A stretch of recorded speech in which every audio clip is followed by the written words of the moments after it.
Selamat siang. Oke, kita ada di jam kritis Bapak Ibu. Selamat siang, kita akan memulai diskusi. Dan saya harapkan diskusi ini jadi menarik buat teman-teman yang ada di online maupun yang ada di tempat ini. Kita akan banyak berdiskusi bagaimana peran dari seorang advokat dalam dunia teknologi informasi, mempertimbangkan berbagai macam perkembangan teknologi seperti metaverse, blockchain, dan AI.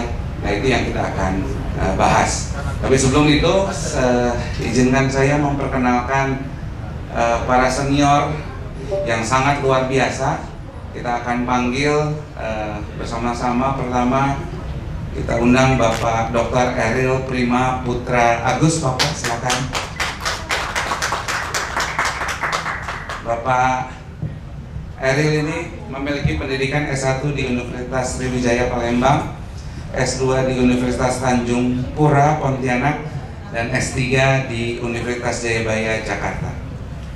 Secara pengalaman pernah di Kajari Sangau, Asdatun Kejati NTB, Kajari Bandar Lampung, Aswas Kejati Riau, Kasubdit di Jamintel, Kaspidum, koordinator pada Jam Datun, dan Wakajati Maluku, Wakajati Jawa Tengah, Kajati Maluku Utara, dan Direktur Pelanggaran HAM berat pada Jampitsus, Jaksa Ahli Utama pada Jampitsus.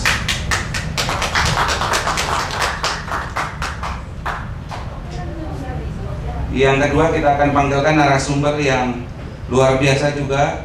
Ini rekan senior kita dan kita juga bisa belajar. Kalau saya lihat udah banyak sekali, sudah ada 500 project yang sudah dihandle oleh beliau. Mari kita undang narasumber yang kedua, yaitu Bapak Dr. Robintan Sulaiman, Sarjana Hukum, Magister Hukum, MA, MM, Certified Legal Auditor. Pak Robintan ini lulus S1 di Universitas Sriwijaya, S2 Magister Hukum di Universitas Tarumanegara, Sekolah Tinggi Filsafat dan Teologi di MA, dan di doktor dari Universitas Satyagama.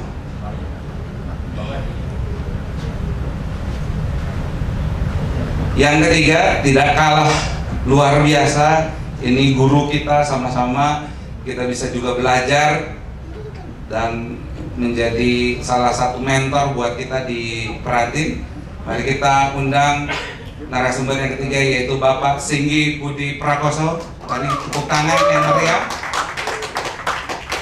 Pak Singgi terakhir sebagai Hakim Tinggi di Pengadilan Tinggi Jakarta. Bapak S1 di Universitas Diponegoro dan S2 di Hukum Bisnis S3 di Malang. Kurang lebih ini 3 narasumber yang luar biasa Bapak Ibu, dan kita akan memberikan kesempatan untuk pertama mungkin Bapak Pak Singgi dulu, mungkin Pak. Biasanya saya terakhir. Biasanya terakhir. Oke. Mungkin Pak Eril. Oke. Kita mulai Pak. Mungkin saya kasih waktu sekitar 5 menit sampai 7 menit Pak untuk Bapak memberikan paparan pertama. Nanti mungkin bisa bergantian. Setelah itu nanti kita akan berdiskusi, menjawab pertanyaan. Jika ada pertanyaan, adapun pertanyaan yang sudah saya formulir sebelumnya. Monggo Pak, silakan. Wah, ini rupanya kena regulasi juga. Kita selaku pembicara di berapa menit? 30 menit. Bukan tadi dengar 5 menit. 7 menit. Iya. 7 menit doang. Jadi Peratin ini Bapak Ibu sekalian sudah tahu semua. Yang kita tekankan di sini adalah plusnya itu. Jadi kalau yang plus-plus itu Bapak Ibu pasti senang. Justru itulah saya cari. Begitu pensiun, saya juga cari yang plus. Ya kayak ONH ya, akan kita lebih enak naik yang ONH plus. Nah ini yang membuat kita harus melek menghadapi teknologi ini, ya. Nah, jangan kita sama seperti OA-OA yang lain, ya, sekedar untuk jadi pengacara, advokat ya namanya, advokat. Kita harus gaungnya itu siap menghadapi kemajuan di era homo digitalis ini, dari homo sapien. Nah, kalau dari saya lihat Ibu Ketua tadi, bagaimana kita terlatih melahirkan advokat yang apa namanya ini, berkualitas ya. Nah, jadi kita harus dari sejak sedini mungkin meningkatkan kemampuan kita mengetahui semua teknologi yang berkaitan dengan perkembangan zaman. Sebab sebagaimana kita ketahui, hukum ini jauh tertinggal dengan teknologi apa ya. Nah, inilah tantangan buat menjawab perkembangan teknologi ini, kasus-kasus AI, kasus-kasus sekarang kan sudah di zaman apa artificial, kecerdasan manusia buatan ya. Nah, kemudian kita dulu kalau kita kenal itu ada dari awal komputer, kemudian cyber ya. Nah, ini kita harus siap menjawab sehingga mereka-mereka ini yang kena permasalahan hukum, dia nggak ragu-ragu lagi. Jangan OA yang lain, pasti dia cari kita. Nah, untuk mencari kita ini, kita harus sering menghadapi tantangan ini. Setuju nggak? Setuju. Ini yang harus kita laksanakan bagi teman-teman di daerah, sehingga mereka minat lulus, walaupun dari OA yang lain, saya mau ikut perhatiin aja. Nah, untuk daya tarik ini kita harus sejak dini ke universitas, sejak dini kita galang kepada pihak-pihak swasta, BUMN, BUMD. Ya Pak Robin ya? Ya. Mungkin dari Pak Singgi sama. Kalau kita hanya menunggu menjemput bola, nah itu namanya tidak sefrekuensi. Jadi dari atas pusat, DPP, DPD, DPC menyamakan gerak. Mari kita sama, pantang mundur, maju terus. Setuju ya? Nah, ini. Jadi kita ngobrol santai saja. Yang penting bagaimana kiat-kiat untuk memajukan Pratin. Dan di Pratin ini, alhamdulillah ada Pak Robin. Ini sahabat saya dari kuliah, dari saya bujang Pak Robin tadi. Tidak tahu persahabatan itu sampai menua. Nah, beliau adalah ahli forensik audit. Di saat saya selaku pengalaman sebagai jaksa menangani kasus yang terberat menurut saya, menuntaskan perkara HAM berat, di mana banyak tunggakan di Pitsus itu, HAM berat itu ada 14. Di zaman saya coba satu Pak. Barang bukti sudah nggak ada, petunjuk ya, itu karena penyelidiknya kan dari Komnas HAM. Tapi karena perintah pimpinan, jaksa itu saya tertantang. Apa yang tidak bisa, saya harus bisa. Di mana saya tugas, saya harus menorehkan prestasi. Di Pratin, saya harus menorehkan prestasi. Dan terima kasih, saya dipercaya menjadi ketua DPD Sumsel. Insya Allah, Ibu dan Bapak sekalian, saya akan bagaimana menggerakkan Pratin di Sumsel. Nah, kembali ke HAM. Beliau inilah saya perkenalkan, mungkin sudah tahu semuanya, perkara HAM bisa naik, dan ada yang tidak bisa naik. Saya terima kasih ya Pak Robin ya. Nah, ini beliau. Jadi saya berharap ini waktu sudah lebih yang ditentukan moderator. Marilah kita sama-sama dengan memanfaatkan teknologi ini betul-betul untuk mencerdaskan, untuk merenovasi hukum ya, sebab hukum itu ibarat yang sekarang ini gunung es lah, kira-kira begitu ya. Nah, kalau gunung es itu kan hukum ini kemana bentuknya, kita yang harus menentukan apakah mau seperti ini terus. Sekarang teknologi ada mobil yang tanpa pengemudi, tahu-tahu kecelakaan, Nah, di sana perlu ini Pratin, pembela. Siapa yang menjadi subjek hukumnya? Nah, kita diskusikan di sini. Nanti banyak kasus-kasus lain yang akan datang. Semua cari Pratin, percayalah. Kalau kita mau mengisi, mau meningkatkan ilmu kita, ini saya yakin Bapak Ibu sekalian di daerah akan mengadakan pelatihan-pelatihan mengenai teknologi dan hukum kekinian yang progresif. Demikian. Terima kasih. Mungkin dilanjut dengan Pak Robin. Terima kasih Pak Eril. Saya ini di Apik ya, jaksa, hakim, ini terdakwa. Tapi tidak apa-apa. Saya ini seperempat abad yang lalu, berarti 25 tahun ya, saya udah nulis buku cybercrime.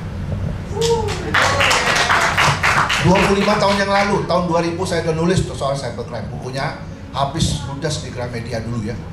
Sekarang saya nulis lagi soal AI. Jadi beda AI sama cyber. Jadi kalau ngomong cyber tuh beda. Kalau orang ngomong cyber, ngomong AI itu pasti nggak ngerti dia. Gitu aja. Ya, jadi saya mau nambahin sedikit aja karena waktunya cuma 3 menit, tapi 2 menit. 5 menit lagi. 2 menit, oke. It's okay. 2 minutes oke. Jadi gini. Kebetulan saya ini menciptakan satu terobosan hukum yang disebut dengan kajian forensik. Forensik legal audit. Semua bidang hukum tembus dengan forensik ini. Yang saya rasakan dalam praktek saya 35 tahun, paling sulit itu adalah HAM berat, tapi tembus dengan saya karena kajian forensik. Tepuk tangan dulu. Saya bukan tepuk tangan buat saya nih, tepuk tangan buat Pak Eril, tepuk tangan yang ramai dong. Nah, jadi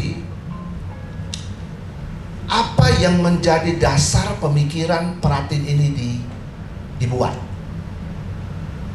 Basic groundnya apa? Fundamental normnya itu apa? We have to understand. Lawyer yang lahir dari Pratin, kalau tidak menguasai in leading to the remittance cap, pengantar ilmu hukum itu, prakteknya nanti jadi calon. Konstruksi hukum itu dibangun bukan legalistik normatif saja. Kita harus belajar filsafat hukum, kita harus belajar psikologi hukum, dan segala huffaken yang menopang hukum ini agar hukum itu ditegakkan berdasarkan pada norma, di atasnya lagi behinsel asas, di atasnya lagi filsafat, di atasnya lagi mimpi. Nah, Bapak Ibu, saya ini kepingin ngomong tapi dikasih 3 menit, saya nggak bisa ngomong nih. Saya ini gergetan banget gitu.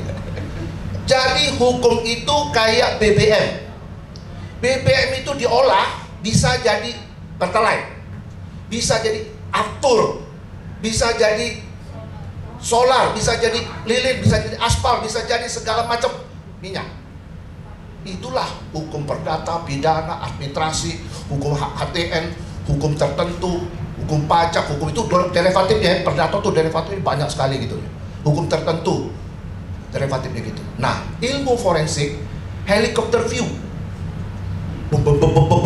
naik atas, melihat tuh, oh ini nggak bisa kita masuk dari sini, ini sungai, ini laut, ini mesti di enclave, ini semua tuh pemetaan itu penting. Dan ditambah dengan yang namanya digital.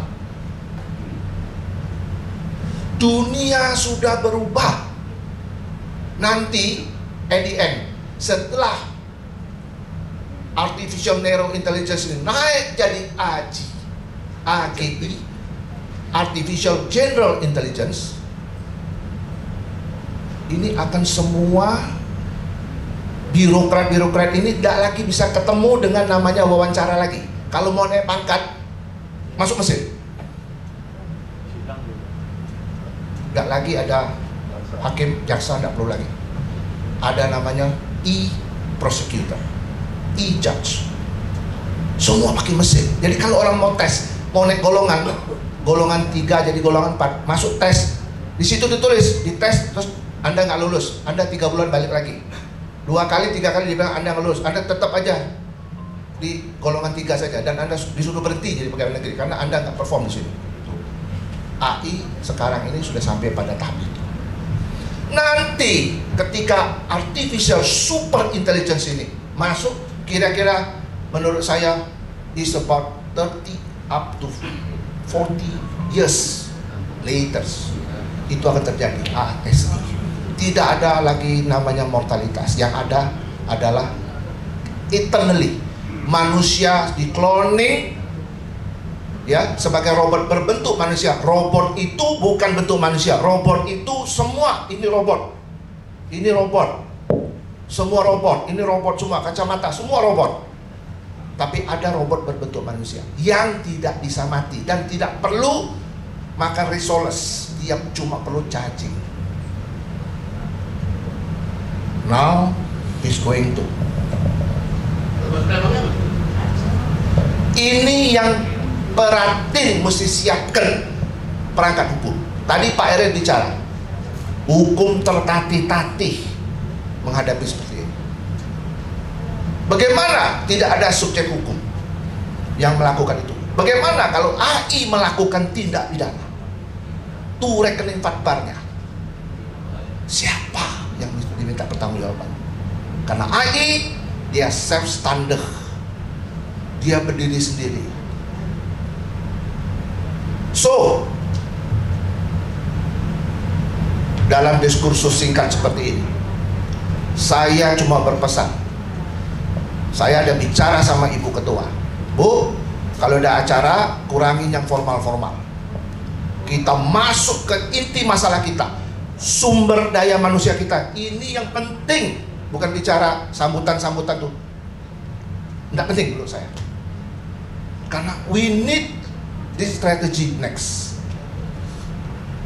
Jadi kita bukan berjas, bukan pakai pita, bukan pakai selentang. No. Mindsetmu itu loh. Orang bisa merubah dunia karena mindset. Peratin bisa menggoncang dunia hukum. Ada pembaruan karena mindset. Bukan selendangmu itu. Itu saya ya.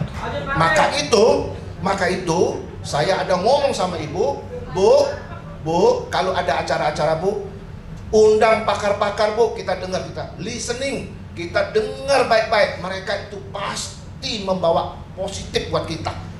Informasi-informasi. Sebagaimanapun juga kita tahu, kipas angin itu bisa menghilangkan debu, tapi dia tidak bisa menghilangkan debu di dalam baling-balingnya. Orang lain yang bersihkan baling-balingnya. Itu juga kita. Perhatiin, saya cuma pesan satu lagi. Seperti filsafatnya kura-kura, dari lahir sampai mati bawa beban, tapi kura-kura tidak pernah jalan mundur. Maju terus. Jaya, jaya, jaya. Sekali lagi.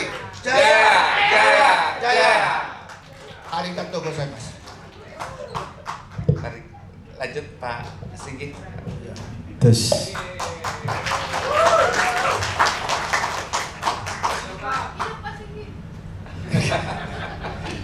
Bismillahirrahmanirrahim. Terima kasih Mbak Rahmi.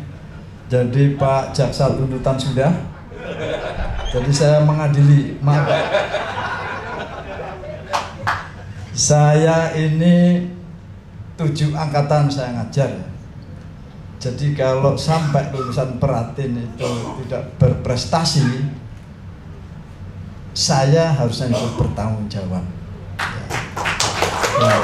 Saya itu nggak tanggung-tanggung. Kalau saya ada di satu tempat, maksimal saya akan berusaha lah, sebisa saya.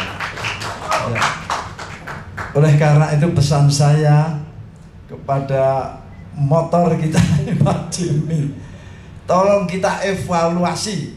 Ya, belajar mengajarnya kita evaluasi lagi, ya. Jadi biar lebih potensial. Kita sekarang hidup di dalam era keprihatinan dalam penegakan hukum. Sungguh prihatin sekali. Hampir linear dengan Pak Robinton tadi saya salut ya. Karena beliau mengajak kita berpikir tidak hanya normatif, di atas itu moral dan etik ini yang memprihatinkan sekali. Tahun 1885 Abus Dedrawat ya, penyalahgunaan hak, itu orang sana sudah mikir bahwa orang mendirikan cerobong asap dengan tujuan menutupi pemandangan di sebelah itu tidak boleh. 1939 perbuatan melawan hukum diperluas, pelanggaran hak, pelanggaran kewajiban, kepatutan, kepantasan. 19 itu kok kita kok normatif aja nggak karu-karuan itu loh, sedih ya. Dan harus diketahui ini multiplier effect, rusak kita. Semakin tinggi kekeliruan itu ke bawah ini porak-poranda. Maka jangan heran kalau kondisi masyarakat sekarang itu seperti itu ya. Nah ini yang sebetulnya harus kita pikirkan. Saya paling senang berbicara dari akarnya gitu ya. Paling senang saya. Sekarang saya kasih PR ini untuk teman-teman Pratin ini ya. Coba ini. Saya kasih tahu, bukan kasih tahu ya. Ada lembaga hukum, bukan lembaga hukum baru ya, tapi kita baru kenal. Namanya Citizen Lawsuit ya. Itu hak warga negara untuk menggugat pemerintah, untuk menggugat lembaga negara yang lalai ya, yang tidak peduli pada lembaga negara kita ya. Sudah banyak. Terakhir kemarin saya lihat 2 alumnus UGM juga tentang ijazah palsu itu ya. Dan tahun 2024 itu dikabulkan oleh Mahkamah Agung, pinjaman online ya, gugatan warga negara. Itu sangat sederhana sekali.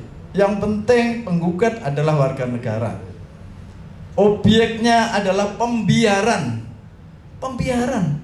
Jadi kalau kelihatan nggak karu-karuan pemerintah itu cicing wae gitu kata orang Sunda. Ya itu gugat aja. Jangan apa ya? Jangan ngejar sesuatu lah, jangan ngejar duit. Duit itu beriringan dengan kelakuan baik kita, gitu loh. Dengan ikhtiar kita itu sudah ikut sendiri tuh. Nah, oleh karena itu saya berharap agar peka ini teman-teman Pratin ini ya, lakukan Citizen Lawsuit itu.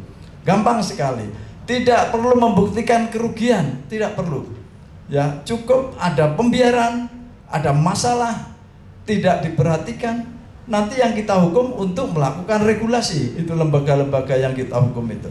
Regulasi yang baik, koordinasi, mengadakan sosialisasi, ya, pembinaan dan seterusnya. Nah, ini PR untuk Pratin. Mudah-mudahan tahun 25 ini ada satu dari Pratin menggugat melalui mekanisme gugatan Citizen Lawsuit. Terima kasih. Billahi taufiq wal hidayah. Wassalamualaikum warahmatullahi wabarakatuh. Mari kasih tepuk tangan dulu buat bapak-bapak. Oke. Pak, menarik buat diskusi sebenarnya. Tadi dari Pak Eril bicara tentang bahwa kita harus semakin terdepan. Pak Robinton memberikan kepada kita wejangan untuk kita mulai berpikir yang di luar pakem kita, bicara tentang teknologi-teknologi terkini. Dan Pak Singgi memberitahukan bahwa kita ada instrumen hukum baru nih terkait dengan Citizen Lawsuit. Nah, kita turunkan lebih sedikit tensinya Pak, gitu ya, untuk kita bisa mendiskusikan lebih detail. Dengan adanya AI, dengan baik AI yang sifatnya machine learning maupun AI yang sifatnya generatif, kita lihat bahwa bukan hanya sekedar pemalsuan, tapi kalau kita lihat juga dari sisi pemberdayaan kompetensi dari sumber daya manusia yang ada terkait dengan terutama pada fungsi advokat. AI ini seringkali saat ini digunakan untuk menyusun dokumen hukum secara otomatis, Pak. Gitu ya. Nah, advokat teknologi informasi penting tentunya untuk membedakan antara pemanfaatan AI ini sebagai alat bantu atau mungkin bahkan sekarang karena saking bingungnya beberapa Gen Z, advokat Gen Z Pak, itu mengupload seluruh dokumen kasusnya ke AI yang sifatnya terbuka Pak, sehingga implikasinya ada kebocoran data dan lain-lain. Nah, mungkin yang saya ingin berikan pertanyaan saat ini untuk memantik diskusi lebih lanjut Pak, menurut Bapak-bapak mungkin Pak Eril atau Pak Robintan atau Pak Singgi, bagaimana dengan implikasi AI ini? Apakah kita perlu mensiasatinya atau bagaimana? Ataukah memang secara organisasi kita butuh membuat semacam standar profesi kah? Bagaimana penggunaan tools ini terkait dengan keprofesian advokat kita atau seperti apa? Silakan Pak Robintan dulu Pak, silakan. Ini ya, AI sekarang ini membantu kita. Kita sekarang ini dibantu sama AI. Waze, Siri, itu artificial narrow intelligence. Kita ada Meta, ada DeepSeek, ada ChatGPT. Tapi ingat, AI itu punya kemampuan yang amat luar biasa. Dia terbatas, tidak memiliki perasaan seperti kita. Hukum itu tidak bisa berdiri seperti yang dibayangkan oleh AI tadi. Ketika seorang hakim memutuskan sesuatu dalam perkara pidana, saya yakin, hakul yakin saya dengan percaya, hakim yang benar-benar dia akan bertanya dengan hati nurani dia, dengan keyakinannya dia, dengan referensi yang ada, sehingga dia memutuskan. Karena keadilan itu bukan dicapai keadilan formil, dia harus keadilan material dan juga keadilan prosedural. Jadi AI ini nantinya ketika dia jadi alat bantu sekarang, nanti dia itu jadi juraganya kita, karena dia lebih pintar dari kita ratusan kali, lebih cepat, lebih pintar, ya kan? Nah, tadi Pak Singgi bagus sekali itu ada citizens lawsuit ya Pak ya, itu bagus sekali. Nanti ketika AI ini kita gunakan untuk menggugat, dalam tanda petik membuat tindakan koreksi buat pemerintah yang selama ini nalaten, membiarkan kalau ini terus terjadi, maka inilah yang kita belajar di hukum itu namanya on the matter of haste done. Perbuatan, pelanggaran ataupun kelakuan kejahatan yang dilakukan oleh negara, kalau itu dilakukan oleh hakim, hakimlah yang jadi penjahatnya. Kalau itu dilakukan jaksa, jaksalah jadi penjahatnya. Kalau itu dilakukan peratin lah jadi penjahatnya. Itu. Jadi AI ini Pak, ini sementara waktu, ini alat bantu kita. Coba sekarang ya, kalau kita mau cari apa hotel, ya kan? Nah, hotel ini misalnya kan, kalau ya kita tahu ya, kita nggak usah pakai Google, tapi orang yang baru datang kan tahu. Ketemu, oh, wah kok ini hotel Rancak Bana tuh. Di atas itu ada rumah gadang Rancak Bana namanya. Nah, ini kita pakai apa? Pakai Waze. Waze itu kadang satu tempo juga tidak tepat kan? Tapi 99% tepat ya. Maka itu Pak Eril kalau nyari saya selalu ketemu. Gitu loh. Saya di mana-mana ketemu kan, dia pakai Waze gitu loh. Nah, inilah yang kita maksud AI ini tadi, Pak. Sementara ini dia menjadi membantu kita. Kita nih happy loh dengan ada Waze. Kita nih happy loh semua loh dengan ini. Tapi sekaligus juga ancaman. Ini mimpi buruk saya, nightmare. Saya tulis di buku saya. Ada di Tokped. Hukum di era artificial intelligence. Itu saya tulis 3 tahun yang lalu. Sekarang masih banyak di Tokped. Nggak tahu banyak lagi, nggak tahu lah saya. Tapi intinya itu adalah nantinya semua orang itu dibenturkan dengan artificial intelligence. Intinya gitu, mau tidak mau. Itu mungkin dari saya, dari Pak Elet tambahkan atau dikurangkan juga boleh Pak. Pak Singgi, monggo. Ya, berapa menit jatahnya Pak Samuel? 2 menit Pak. Oh, 2 menit. Ya, saya memang memandang, saya dulu sempat mencari-cari nih Pak Jimmy ini di ADART mungkin ada ya, apa gitu substansi menggunakan apa namanya kata teknologi informasi. Kan setiap orang bersikap tentu ada latar belakangnya gitu ya. Kalau bagi saya ya sebagai seorang yuris gitu, apalagi tadi AI itu menurut saya hanya sebagai sumber ya, sumber pengetahuan yang luar biasa memang ya. Karena apa? Karena setiap pembuktian di pengadilan berkaitan dengan teknologi informasi itu harus diterangkan oleh ahli, harus diterangkan, tidak bisa. Makanya saya bingung dulu kemarin ada narasumber itu, saya kasihan sama hakimnya, sudah tua-tua gitu, wah pengetahuan tentang, loh kamu nggak ngerti, nggak pernah sidang ya, karena memang bukan aparat ya. Jadi semua, misalkan saya ketua majelis AREL ya, tidak bisa saya mengatakan bahwa menimbang bahwa ketika majelis berhadapan dengan AREL ternyata benar yang ada di video itu adalah AREL Noah. Tidak bisa seperti itu. Yang bicara adalah alat bukti. Alat buktinya itu ya memang dari IT ya. Yang mengupload itu orang ke-16 dilacak. 16, 15, 14, 13, 12, 11, 10, 9, 8, 7, 6, 5, 4, 3, 1 itu harddisk eksternal AREL. Begitu caranya. Tidak bisa visual gitu ya. Seperti itu. Kemudian maaf ini, AREL kan tidak mengaku ya, sampai detik terakhir. Itu difoto semua. Semua dicocokkan dengan yang di video. Ternyata ukurannya sama. Nah, itulah baru kita yakin bahwa yang ada di situ adalah AREL. Jadi semua itu dibuktikan. Jadi tidak ada tindak pidana baru, nggak ada menurut saya, nggak ada. Karena apa? 310, 311, ya tahu? Saya artikelan ujaran kebencian. Dulu pakai koran. Nah, sekarang bedanya pakai IT, pakai WA, pakai BBM. Itu aja sebetulnya sih, ya kan?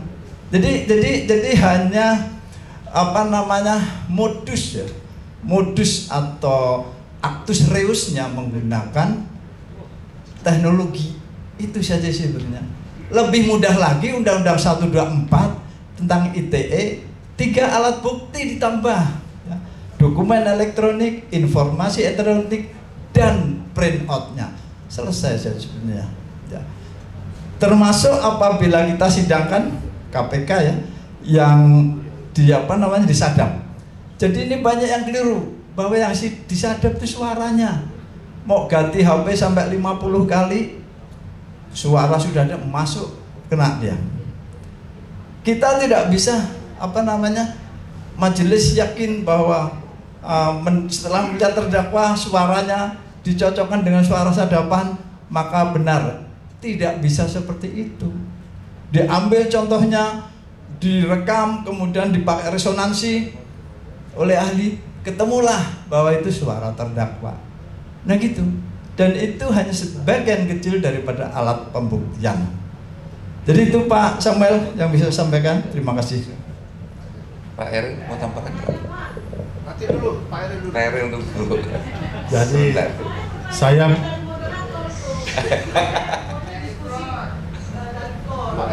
saya menambahkan. Sebentar, satu dulu. Jadi AI ini kecerdasan manusia buatan yang susah kita kontrol, kita awasi.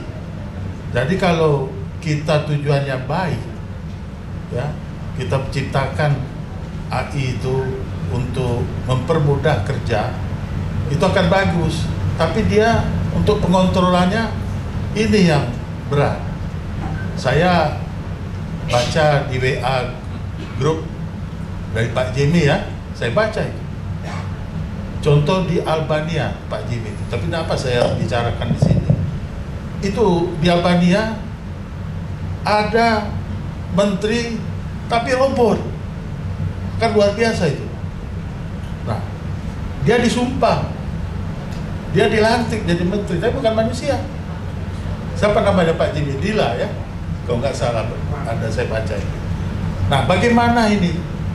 Bagaimana kalau dia bisa melebihi kecerdasan, atau bahkan dijadikan alat oleh penguasa seolah-olah transparan. Nih robot, kita gunakan robot yang netral dalam hal kegiatan-kegiatan mensukseskan program kerja pemerintah. Contohnya misalnya proyek ya. Nah, masyarakat percaya, nggak taunya itu merupakan alat penguasa untuk di zaman era digital. Jadi bisa disalahgunakan juga. Nah, kemudian AI ini itu kecerdasannya itu memang buatan ya, buatan dan tidak bisa dikontrol.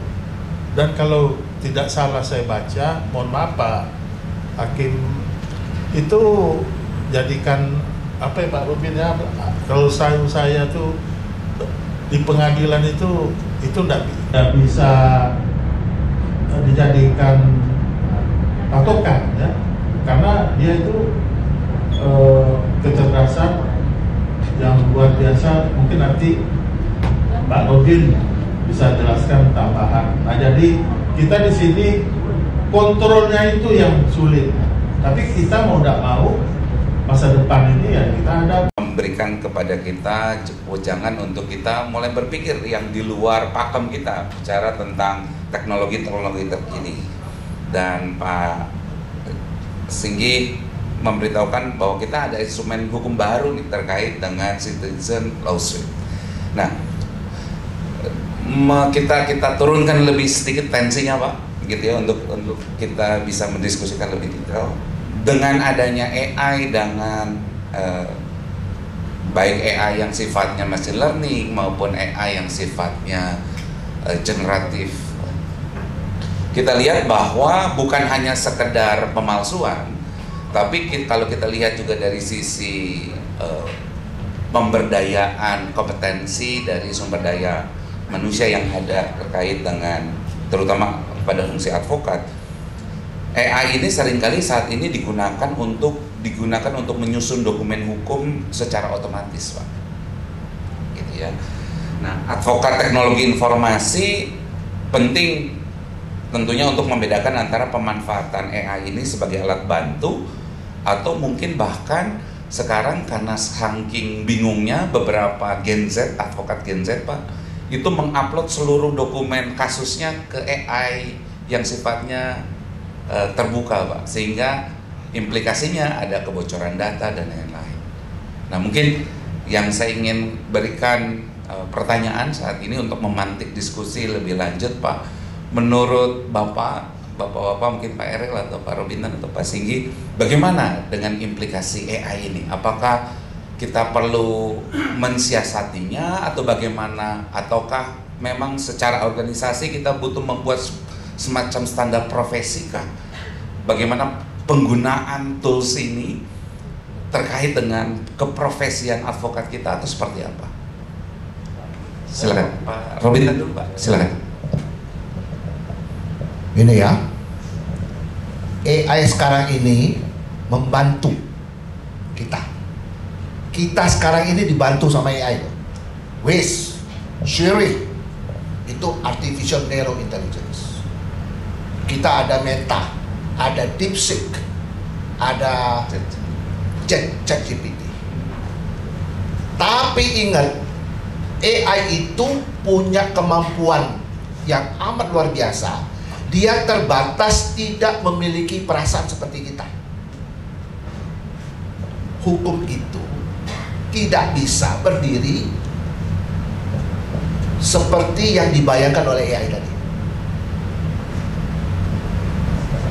ketika seorang hakim memutuskan sesuatu dalam perkara pidana, saya yakin, hakul yakin saya dengan percaya, hakim yang benar-benar dia akan bertanya dengan hati nurani dia, dengan keyakinannya dia, dengan referensi yang ada, sehingga dia memutuskan. Karena keadilan itu bukan dicapai keadilan formil, dia harus keadilan material dan juga keadilan prosedural. Jadi AI ini nantinya ketika dia jadi alat bantu sekarang, nanti dia itu jadi juragannya kita, karena dia lebih pintar dari kita ratusan kali, lebih cepat, lebih pintar, ya kan? Nah, tadi Pak Singgi bagus sekali itu ada citizens lawsuit ya Pak ya, itu bagus sekali. Nanti ketika AI ini kita gunakan untuk menggugat, dalam tanda petik, membuat tindakan koreksi buat pemerintah yang selama ini nalaten membiarkan kalau ini terus terjadi, maka inilah yang kita belajar di hukum itu namanya on the matter of his done, perbuatan, pelanggaran ataupun kelakuan kejahatan yang dilakukan oleh negara. Kalau itu dilakukan oleh hakim, hakimlah yang jadi penjahatnya. Kalau itu dilakukan jaksa, jaksalah jadi penjahatnya. Kalau itu dilakukan peratin lah jadi penjahatnya. Itu. Jadi AI ini Pak, ini sementara waktu, ini alat bantu kita. Coba sekarang ya, kalau kita mau cari apa hotel, ya kan? Nah, hotel ini misalnya kan, kalau ya kita tahu ya, kita nggak usah pakai Google, tapi orang yang baru datang kan tahu. Ketemu, oh, wah kok ini hotel Rancak Bana tuh. Di atas kok ada rumah gadang Rancak Bana namanya. Nah, ini kita pakai apa? Pakai Waze. Waze itu kadang satu tempo juga tidak tepat kan? Tapi 99% tepat ya. Maka itu Pak Eril kalau nyari saya selalu ketemu. Gitu loh. Saya di mana-mana ketemu kan, dia pakai Waze gitu loh. Nah, inilah yang kita maksud AI ini tadi Pak. Sementara ini dia menjadi membantu kita. Kita nih happy loh dengan ada Waze. Kita nih happy loh semua loh dengan ini. Tapi sekaligus juga ancaman. Ini mimpi buruk saya, nightmare. Saya tulis di buku saya, ada di Tokped, Hukum di Era Artificial Intelligence. Itu saya tulis 3 tahun yang lalu. Sekarang masih banyak di Tokped. Nggak tahu banyak lagi, nggak tahu lah saya. Tapi intinya itu adalah nantinya semua orang itu dibenturkan dengan artificial intelligence. Intinya gitu, mau tidak mau. Itu mungkin dari saya, dari Pak Eril tambahkan atau dikurangkan juga boleh Pak. Pak Singgi, monggo Pak. Ya, berapa menit jatahnya Pak Samuel? 2 menit Pak. Oh, 2 menit. Ya, saya memang memandang, saya dulu sempat mencari-cari nih Pak Jeme ini di ADART mungkin ada ya, apa gitu substansi menggunakan apa namanya kata teknologi informasi. Kan setiap orang bersikap tentu ada latar belakangnya gitu ya. Kalau bagi saya ya sebagai seorang yuris gitu, apalagi tadi AI itu menurut saya hanya sebagai sumber ya, sumber pengetahuan yang luar biasa memang ya. Karena apa? Karena setiap pembuktian di pengadilan berkaitan dengan teknologi informasi itu harus diterangkan oleh ahli, harus diterangkan, tidak bisa. Makanya saya bingung dulu kemarin ada narasumber itu, saya kasihan sama hakimnya sudah tua-tua gitu, wah pengetahuan tentang, loh kamu nggak ngerti, nggak pernah sidang ya, karena memang bukan aparat ya. Jadi semua, misalkan saya ketua majelis ARIL ya, tidak bisa saya mengatakan bahwa menimbang bahwa ketika majelis berhadapan dengan ARIL ternyata benar yang ada di video itu adalah Ariel Noah. Tidak bisa seperti itu. Yang bicara adalah alat bukti. Alat buktinya itu ya memang dari IT ya. Yang mengupload itu orang ke-16 dilacak. 16, 15, 14, 13, 12, 11, 10, 9, 87654331 itu hard disk eksternal Ariel. Begitu caranya. Tidak bisa visual gitu ya. Seperti itu. Kemudian maaf ini, Ariel kan tidak mengaku ya, sampai detik terakhir. Itu difoto semua. Semua dicocokkan dengan yang di video. Ternyata ukurannya sama. Nah, itulah baru kita yakin bahwa yang ada di situ adalah Ariel. Jadi semua itu dibuktikan. Jadi tidak ada tindak pidana baru, nggak ada menurut saya, nggak ada. Karena apa? 310, 311, ya toh? Saya artikelan ujaran kebencian. Dulu pakai koran. Nah, sekarang bedanya pakai IT, pakai WA, pakai BBM. Itu aja sebetulnya sih, ya kan? Jadi hanya modus ya, modus atau actus reusnya menggunakan teknologi itu saja sebetulnya. Lebih mudah lagi Undang-Undang 124 tentang ITE, 3 alat bukti ditambah ya. Dokumen elektronik, informasi elektronik, dan printoutnya. Selesai saja sebenarnya ya. Termasuk apabila kita sidangkan KPK ya, yang disadap. Jadi ini banyak yang keliru, bahwa yang disadap itu suaranya. Mau ganti HP sampai 50 kali, suara sudah ada masuk, kena dia. Kita tidak bisa majelis yakin bahwa setelah melihat terdakwa suaranya dicocokkan dengan suara sadapan maka benar. Tidak bisa seperti itu. Diambil contohnya, direkam, kemudian dipakai resonansi oleh ahli, ketemulah bahwa itu suara terdakwa. Nah gitu. Dan itu hanya sebagian kecil daripada alat pembuktian. Jadi itu Pak Samuel yang bisa saya sampaikan. Terima kasih. Pak Eri mau tambahkan? Nanti dulu, Pak Eri dulu. Pak Eri untuk dulu. Jadi saya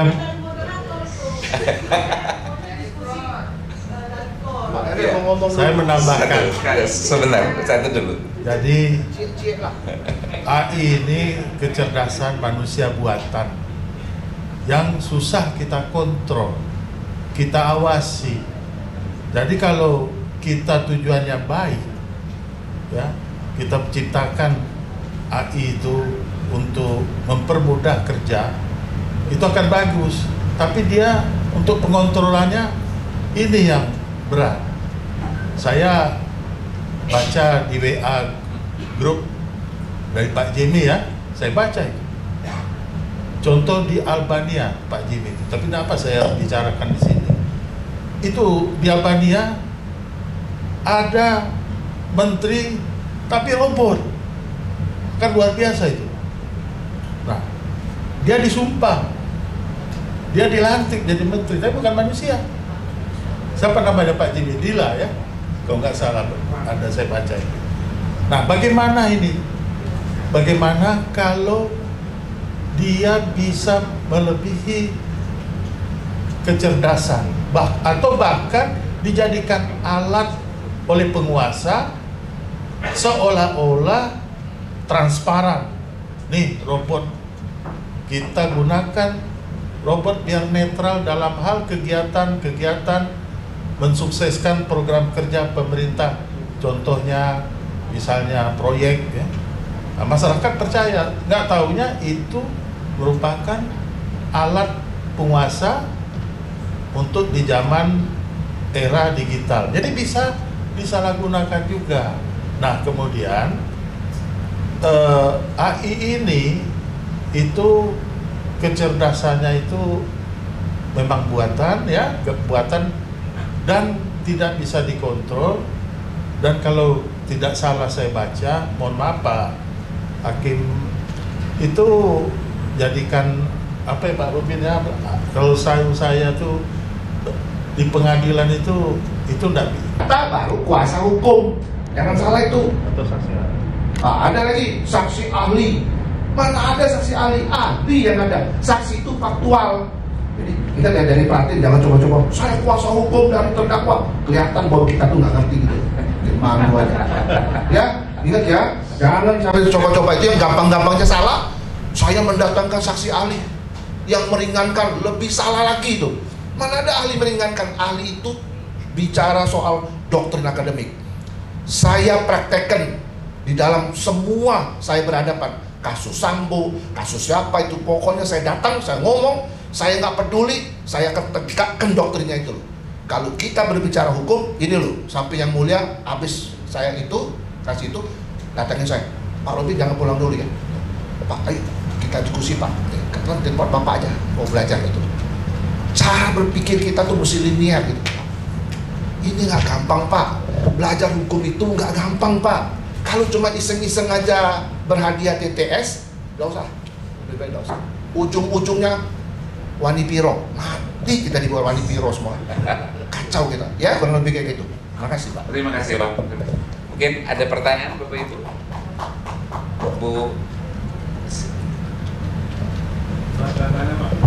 Bu Mariana dulu, Bu. Boleh mau ditanya ke siapa Ibu? Nanti terima boleh. kasih. Kita tepuk tangan dulu dong untuk para narasumber kita yang luar biasa. Biar nggak ngantuk, tepuk tangan Pak. Baik Pak, terima kasih Pak Moderator. Yang ingin saya tanyakan adalah terkait dengan bagaimana Pratin melahirkan advokat teknologi informasi yang berkualitas dan profesional tadi ya, tambahannya ya dari Pak Menteri ya. Ini bagaimana sih kita sebagai ahli hukum atau advokat atau pengacara dalam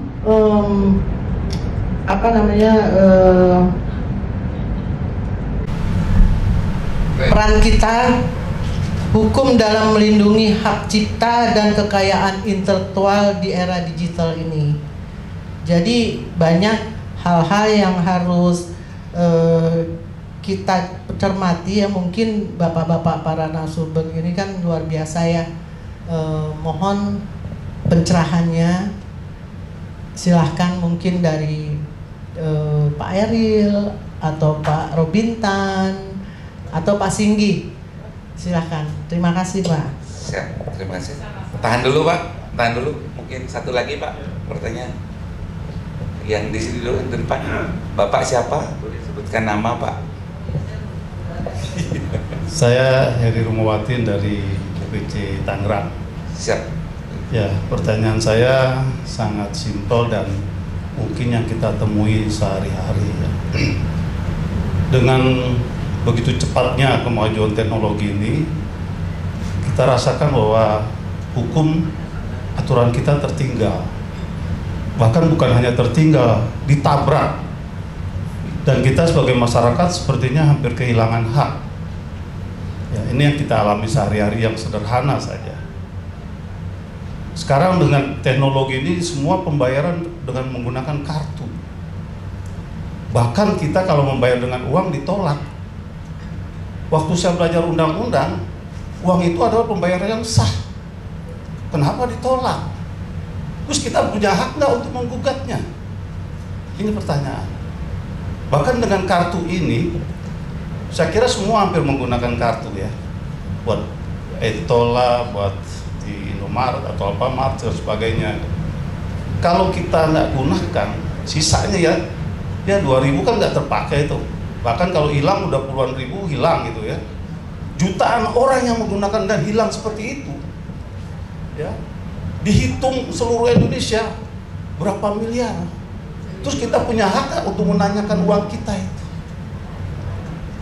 Ini kan akibat begitu majunya teknologi menggunakan kartu, kita kehilangan hak. Nah ini yang saya mau tanyakan, bagaimana cara kita untuk menggugat dengan kemajuan teknologi seperti ini. Termasuk dengan undang-undang lalin Pak. Saya sendiri merasakan, ini yang saya sehari-hari rasakan. Saya lagi menyetir ini ya, entah karena persoalan safety belt saya lagi mau menggunakan, dipoto thread. Saya kira ini foto cepat bayar terus langsung jadi ya. Tentu ada tagihan. Kalau nggak bayar dikenakan sanksi. Terus kalau saya mau membela diri, kemana saya mau membela diri? saya nggak bayar, nanti saya tahu-tahu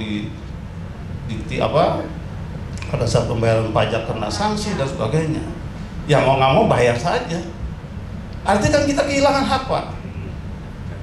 Ini saya kira undang-undang lalin juga perlu ditinjau ya, karena seringkali kita ditilang. Pernah nggak Bapak Ibu ditilang terus di pengadilan dimenangkan? Kan langsung tok bayar, tuh hak kita di mana gitu. Belum tentu kita salah. Bisa saja mohon maaf oknum polisi yang salah. Terus kita langsung ke pengadilan ketok bayar. Di mana hak kita untuk membela? Belum tentu kita salah. Ya, ini saya kira pertanyaan yang kita alami sehari-hari, begitu tertinggalnya hukum akibat teknologi dan kita kehilangan hak. Saya kira itu pertanyaan saya. Terima kasih. Satu lagi Pak, Pak TNI. Ya, Pak Bernardido. Baik, satu lagi. Mungkin saya nggak bertanya, saya nyampaikan sanggahan aja gitu ya. Jadi saya untuk Pak Robintan, saya merasa AI itu nggak seperti bahwa AI itu harus yang tidak bisa dikendalikan manusia. Kalau masih dikendalikan manusia, bukan AI. Saya nggak sependapat dengan itu, Pak. Justru tadi misalkan contoh Waze atau Google Maps itu masih bisa kita kendalikan kan. Terus pembuat Waze dan Google Maps itu juga masih bisa kendalikan. Itu saya pikir yang saya tidak sependapat. Saya Bernardido, saya S3 IT dan saya SH gitu. Terima kasih, Pak. Thank you. Kita jawab dulu ya, Bapak. Pertanyaan Bu Mariana, kira-kira Bapak ada yang mau jawab? Terima kasih Bu Mariana, ini pertanyaan bagus sekali. Jadi kita untuk meningkatkan bagaimana Prati ini eksis lah begitu. Ya tentu kita harus membangun sebagaimana yang saya uraikan di depan tadi, membangun jaringan, melakukan sosialisasi apa loh kelebihan Prati ini. Nah, kalau kita seperti kata Pak Hakim tadi, Prati ini sama saja ya dengan OA-OA yang lain, saya pesimis buat maju. Justru kita di sini ada kelebihan. Nah, kelebihan itulah yang seluruh DPD tunjukkan. Jadi role model. Nanti semua OA pasti akan inovasi masing-masing. Nah, kita jangan kalah karena kita pencetus di antara OA itu, kelebihan kita itu. Saya yakin dari Pratin sekarang baru usianya 2 tahun akan bisa menggait, menjadikan Pratin ini di tengah-tengah era digital ini menjadi pionir menangani perkara-perkara teknologi. Nah, kemudian mengenai saya jawab yang bisa saya jawab karena saya ada keterbatasan. Kalau dari Bapak, memang kita itu dari lahir ya, kita punya hak. Saya sependapat dengan Bapak. Kita dari lahir sampai mati itu dilindungi oleh HAM, ya. Hak asasi manusia itu melekat, tidak bisa diwariskan, tidak bisa dipindahkan. Nah, kita juga sebagai warga taat hukum. Kalau pelanggaran lalu lintas, saya pernah itu Bapak, sama dengan Bapak juga, saya protes waktu itu. Ternyata foto saya itu pakai seat belt, tapi saya SMS pakai tangan. Ada itu fotonya dibesarkan. Nih, waduh, jadi ada bukti, Pak. Saya waktu itu protes. Saya kenapa? Dia tidak bisa ngomong lagi saya. Itulah kehebatan AI. Nah, kalau mengenai kelebihan uang itu jangankan uang di Pak, di saldo uang digital, tabungan pun kalau kita mau nutup rekening ya Pak ya, itu saldo minimum. Jadi kalau dikaitkan kemana kita menggugat atau apa ya, dan kalau tidak salah kita mau buka rekening itu semua ada ketentuannya di sana. Kalau menutup sisanya sekian. Kalau membuka uang e-money juga begitu. Nah, e-money itu kan kalau ada sisa kita kan mau pakai terus bisa juga. Jadi menurut hemat saya sebenarnya ini tidak masalah. Tapi kalau buat kita itu menjadi suatu permasalahan, boleh-boleh saja Pak untuk menggugat. Tidak ada larangan juga. Nah mungkin itu jawaban dari saya, mungkin tambahan nanti dari Pak Sigi, Pak Robintan. Terima kasih. Pertanyaan saya maksudnya gini Pak, ya. Uang itu kan banyak Pak ya, kan berarti tak bertuan. Siapa yang memiliki uangnya? Termasuk kalau undang-undang lalu kita nuklir itu jelas. Kadang-kadang kita berdebat, Pak, lampu kuning mau lewat sudah ditilang. Kan kita punya hak untuk berdebat itu. Tapi kan langsung diponis di Surabaya aja. Belum tentu lampu merah polisinya yang benar. Nah, di mana kita bisa berargumentasi? Izin saya jawab Pak, boleh Pak? Ya. Izin saya jawab Pak. Jadi sesuai dengan undang-undang pembayaran Pak, di Indonesia itu boleh menggunakan pembayaran uang kartal dan APMK. Ya. Jadi PBI-nya bilang seperti itu. Kenapa pakai uang ditolak Pak? Karena APMK Pak. Jadi sederajat dengan uang kartal itu adalah APMK. Jadi alat pembayaran menggunakan kartu. Iya, saya paham.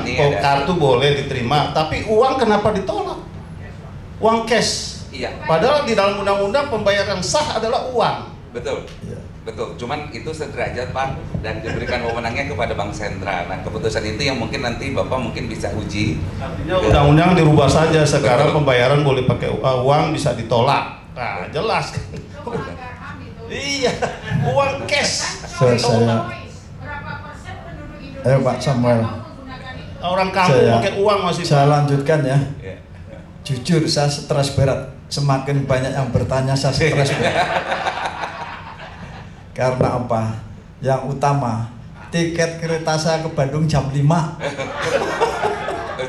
Nah itu, jadi menambah stres.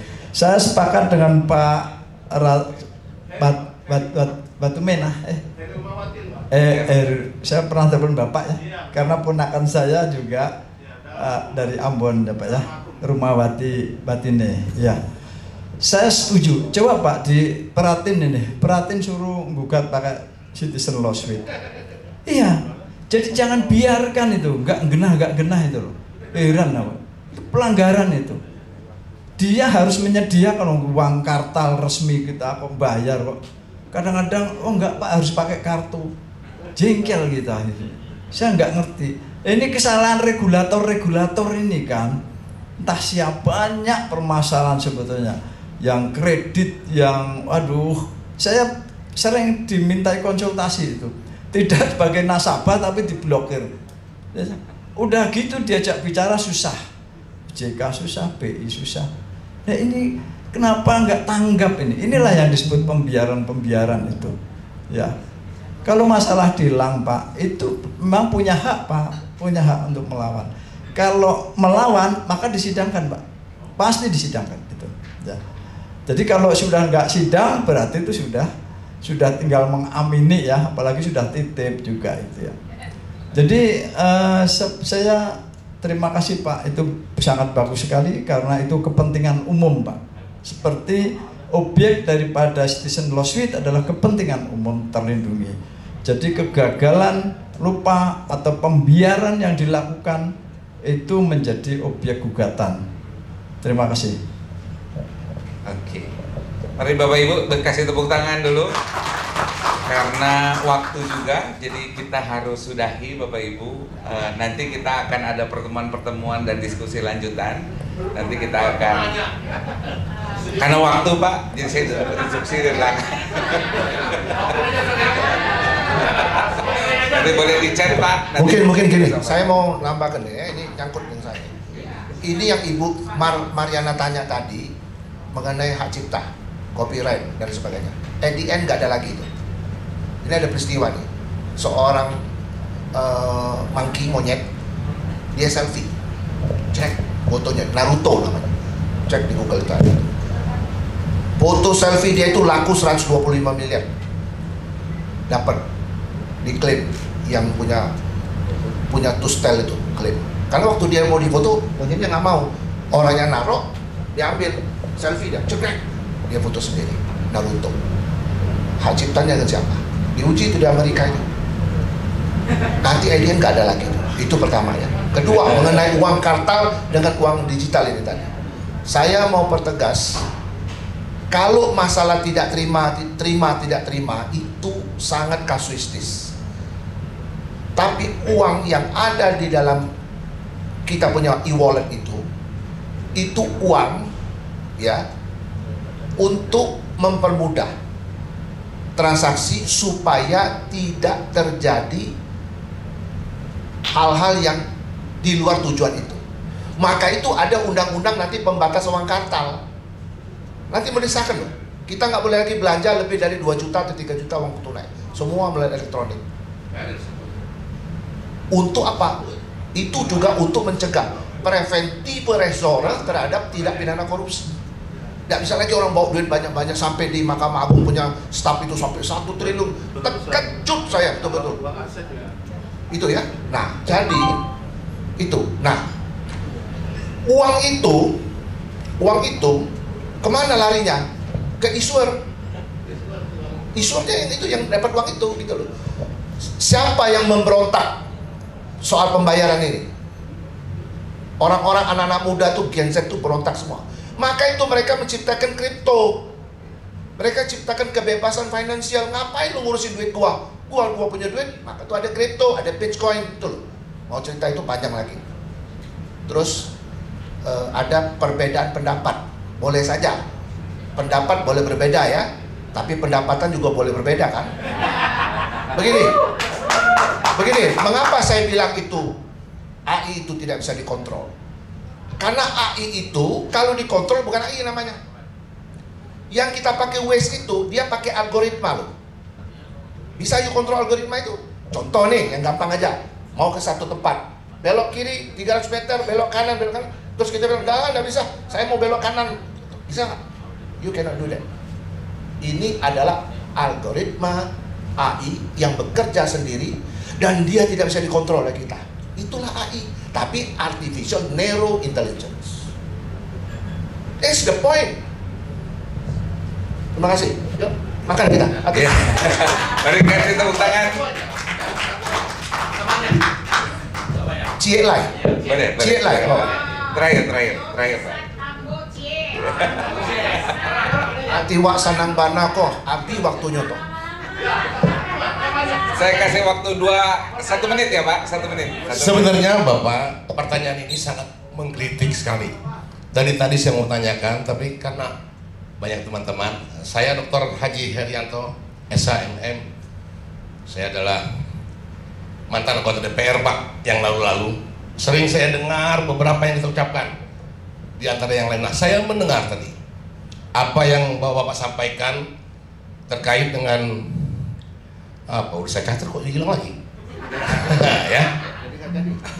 Bapak-bapak ini mantan orang hebat. Tolong jelaskan kepada kami sebagai advokat yang baru 2 tahun Pak. Saya advokat yang pertama kali dilantik di Pratim. Posisi saya sekarang ketua DPD Pratim Banten. Sengaja saya hadir untuk mendengarkan apa yang disampaikan oleh bapak-bapak sekalian. Bapak dari Unsri Sawang Palembang Pak, Samo, gitu kan loh. Sama Pak Singgi bersahabat dari awal. Tanpa Pak Singgi saya belum tentu bisa ikut dilantik. Nah pertanyaannya Pak, terkait tadi menyampaikan masalah AI. Pertanyaannya bagaimana pengalaman bapak-bapak yang hebat-hebat telah berbakti untuk nusa dan bangsa dalam mengembangkan atau menggunakan AI saat ini Pak? Karena menurut saya AI itu tidak perlu lagi kita untuk perdebatkan. Yang kedua, apa manfaat yang bapak-bapak rasakan dari menggunakan AI dalam pekerjaan atau kehidupan kita sehari-hari Pak? Karena kita dikurangi semua beban kita Pak. Mohon itu Pak, saya pikir gak banyak. Makasih Bapak. Siap. Herianto, DPD Banten. Siap. Pak, boleh diberikan sekalian penutup Pak, mungkin. Closing statement Pak. Ini pertanyaan menarik ini. Ditanya manfaat, saya selaku, kalau dulu jaksa ya, mencari kasus itu sulit sekali. Saya 36 tahun jadi jaksa. Nah di era digital ini sangat gampang. Saya disuruh bicara ini, tinggal pencet-pencet, korupsi, tahu. Bicara apa saja, tahu. Banyak Bapak manfaatnya, mempermudah. Jadi AI ini kalau ditanya dengan pekerjaan saya membantu sekali dalam tugas-tugas pelaksanaan sehari-hari. Itu saja mungkin Pak. Jadi saya yang perlu kita sebagai Pratin, bagaimana ini karena kecerdasan buatan dan tidak bisa dikontrol ya oleh kita. Nah, kita harus bijak lah bagaimana untuk dalam menjalankan tugas. Mungkin itu saja. Ya Robin. Satu lagi ya, ChatGPT. ChatGPT itu Bapak mau ke Bali nih. Saya mau ke Bali 5 hari. Bagaimana ChatGPT? Apa yang harus saya lakukan? Dia terangkan semua. Naik bus nanti bayar sekian, hotel ini lengkap loh Pak.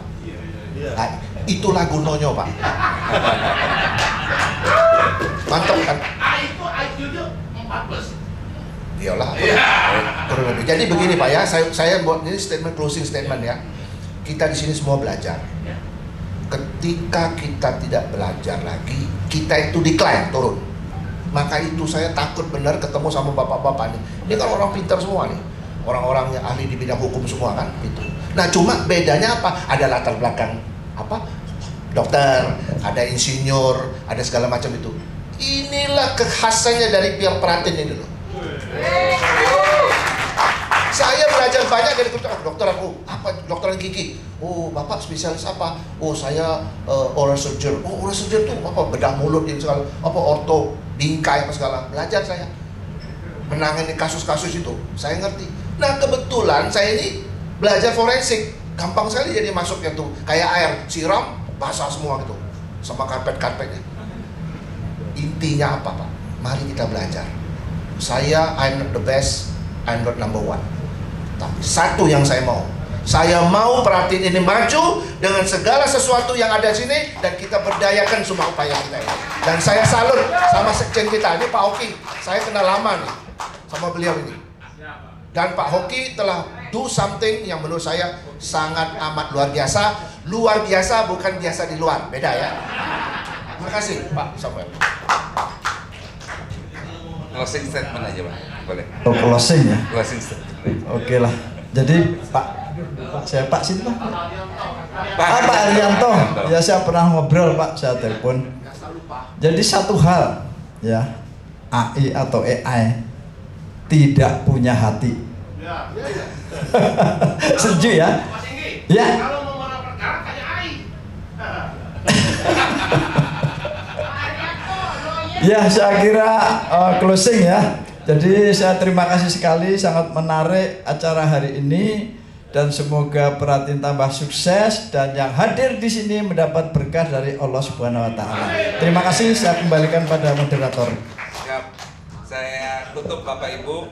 Saya simpulkan Pratin hadir dengan visi melahirkan advokat teknologi informasi yang berkualitas, advokat yang mampu menjaga nilai officium nobile profesi sekaligus adaptif terhadap era digital. Advokat tidak hanya dari diskusi kita lihat bahwa tidak hanya membela kepentingan klien di pengadilan, tetapi juga harus jadi mitra strategis buat bangsa ini dalam era keamanan cyber, pelindungan data maupun kedaulatan digital. Semoga sama-sama Pratin di umur yang kedua ini semakin sukses dan semakin berjaya. Terima kasih. Terima kasih Bapak Moderator dan narasumber, mohon kesediaan untuk berdiri di sini. Penyerahan piagam penghargaan yang akan diberikan oleh Ibu Insinyur Mariana Harahap, SH, MH, MBA selaku Ketua DPD Pratin DKI Jakarta.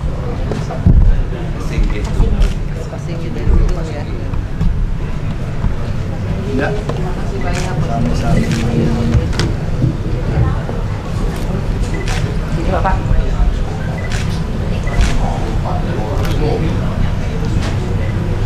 Ya, sama-sama. Sukses. Belum. salah ke Pak Robin. Dia sama adik kakak. Di bawah tangan. Orderan.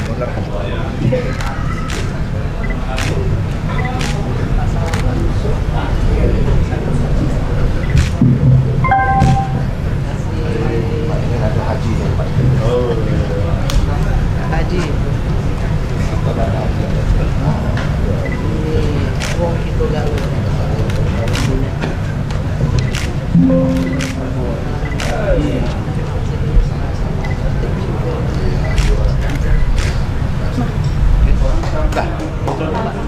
Sebarang aja dulu, Pak. Aduh, ini untuk pakai. Woi, mantap. Ini kita kacang dibeli. Bukan. Ini kata uang kan semua pakai duit. Ini pakai duit. Baik, terima kasih diucapkan. Terima kasih sekali lagi kepada narasumber hebat kita sore hari ini, dan terima kasih juga kepada moderator yang telah memimpin diskusi hukum kita pada siang hari ini. Ya. Bapak Ibu bisa duduk kembali karena acara akan segera dimulai kembali. Bapak Ibu izin. 1, 2, 3 tahan. 1, 2, 3. Ya, terima kasih Bapak dan Ibu. Baik, terima kasih. Acara selanjutnya pembacaan dan pengesahan hasil Rakernas Lembaga Bantuan Hukum Digital Informasi Teknologi. Dalam hal ini akan dibawakan oleh Wakil Direktur Lembaga Bantuan Hukum Digital Informasi Teknologi, Bapak Ridwan Pasorong SH. Kepada Bapak dipersilakan. Mohon izin Bapak Ibu, saya akan membacakan pengesahan hasil Rapat Kerja Nasional Lembaga Bantuan Hukum Digital Informasi Teknologi pada hari ini, Sabtu, tanggal 13 September 2025, bertempat di Hotel Horizon Balerum, Jakarta. Berdasarkan hasil Rapat Kerja Nasional Lembaga Bantuan Hukum Digital Informasi Teknologi (LBH Digitek), ini diselenggarakan dalam rangka menetapkan program kerja dan arah kebijakan strategis LBH Digitek. Rapat Kerja Nasional Lembaga Bantuan Hukum Digital Informasi Teknologi dihadiri oleh 1. Direktur Nasional Lembaga Bantuan Hukum Digital Informasi Teknologi, 2. Sekretaris Jenderal Lembaga Bantuan Hukum Digital Informasi Teknologi, 3. Direktur Lembaga Bantuan Hukum Digital Informasi Teknologi Sumatera Utara, 4. Direktur Lembaga Bantuan Hukum Digital Informasi Teknologi Bengkulu, 5. Direktur Lembaga Bantuan Hukum Digital Informasi Teknologi Jakarta, 6. Direktur Lembaga Bantuan Hukum Digital Informasi Teknologi Banten, 7. Direktur Lembaga Bantuan Hukum Digital Informasi Teknologi Jawa Timur, 8. Direktur Lembaga Bantuan Hukum Digital Informasi Teknologi Yogyakarta, 9. Direktur Lembaga Bantuan Hukum Digital Informasi Teknologi Kalimantan Selatan, 10.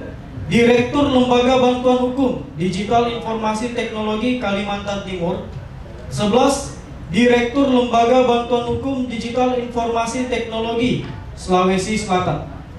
Berita acara ini dibuat untuk digunakan sebagaimana mestinya sebagai bukti sah pelaksanaan dan pengesahan hasil Rapat Kerja Nasional Lembaga Bantuan Hukum Digital Informasi Teknologi ditetapkan di Jakarta pada tanggal 13 September 2025 atas nama Direktur Nasional LBH Digitek. Dipersilakan Bapak Ibu Direktur-direktur, silakan maju ke depan untuk menandatangani berita acara dari Sumatera Utara, Bengkulu, Jakarta, Banten, Jawa Timur, Yogyakarta, Kalimantan Selatan, Kalimantan Timur, dan juga Sulawesi Selatan. Silakan maju ke depan. Ya, dipersilahkan kepada seluruh Direktur LBH Digitek yang hadir secara langsung mengambil tempat di depan untuk melakukan penandatanganan berita acara.